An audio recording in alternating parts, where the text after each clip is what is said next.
So one of the things that I learned about when I was learning how to be a rabbi and how to be a chaplain was, how do you enter a hospital room, or how do you enter a meeting?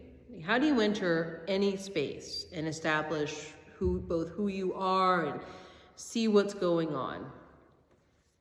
Because you can't walk into a room all hyped up with happiness if somebody just passed away in there. And you don't necessarily know what's going to be behind that door when you knock in and check on a congregant.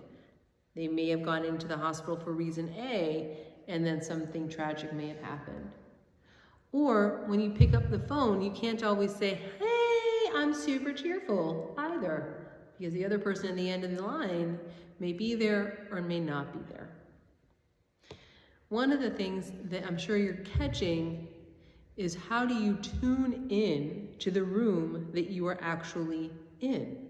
It doesn't sound like it's a big deal, but it actually takes a lesson or two to figure out that you can't just burst into a room with all of your excitement and all of your energy. Because as any newborn baby green rabbi will or may have walked into, you're going to walk in and you're not necessarily going to match. The other problem is, you may think you know what's going on. You may think you have the idea of what they need. And you may be so excited with this idea that you're also going to burst into the room and tell them exactly what you think they need to hear to help them. But it turns out not everybody wants to hear your advice. Sometimes, in fact, they want to be seen and heard first, so that they can feel acknowledged by you. And maybe by acknowledging them, you can in fact realize they don't need advice. They know the answer. They just need a hug and a word of encouragement to get there. So what does this have to necessarily do with this week's Torah portion? In my mind, they're one and the same. How? This week we're told that the people came into the Sinai wilderness. And they came into the Sinai wilderness with this idea that they were going to find God. In fact, they're told right away, not long after getting into the wilderness, that they're about to be a priestly kingdom. And they're going to be chosen by God. And they get so excited. They want to go climb up the mountain even. They want to extend their exuberance and form that relationship with God instantaneously. But that wasn't what God told them to do. In fact, God said, slow down. Not just once, not just twice, but 3 times. God warned them, don't come up yet. In fact, you need to do something before you come up. You need to wash, purify yourselves, and make sure that you're really ready to come up into the mountain. What an amazing thing when you think about it. That before you can even go and begin the sacred relationship with God, the people had to not just psychologically prepare themselves, which they had in many regards by exiting slavery and going through the Red Sea, but they had to then physically purify themselves and prepare themselves. How powerful it is to enter a room or into a space and know you just can't take that energy of where you were 3 seconds before into that new space. Maybe you need to actually prepare yourself so that you can embrace what's going on around you. Rashi describes the people this way. Rashi said that they had such a longing for God, that they had a will to cross that boundary.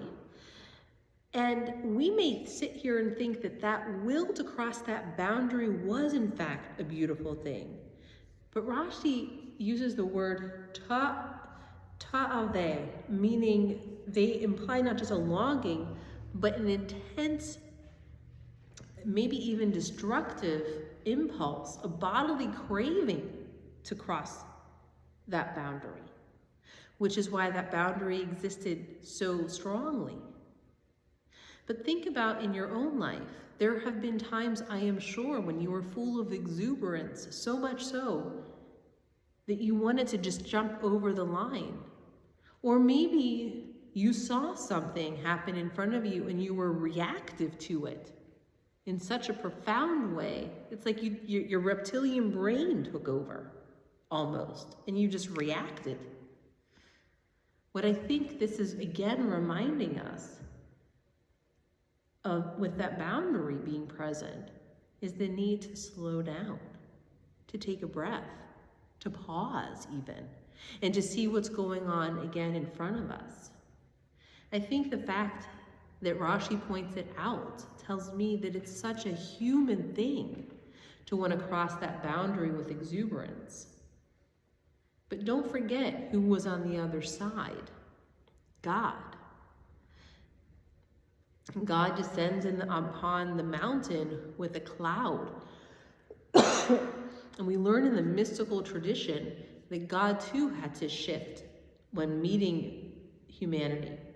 In the mystical idea, God pulled him or herself back to allow space for the human beings to enter into relationship. And so I think in this one sense, what we profoundly see is that it's not necessarily good to have people rush in to be, because they may not be together, that may just erupt. But in order to truly rush in to be with one another, both people may have to prepare. Both sides of the relationship. God had to step back and give space for humanity to come forward, and humanity had to tame themselves and control themselves enough to truly be present so that when they could be with God, they could receive the most out of it possible. I hope as we go forward in all of our relationships that this week's portion offers a lesson in how we can be our highest self when engaging in those moments of hello, how are you? So that the other person can be seen and heard, and that we ourselves can continue to be our highest self. Shabbat Shalom.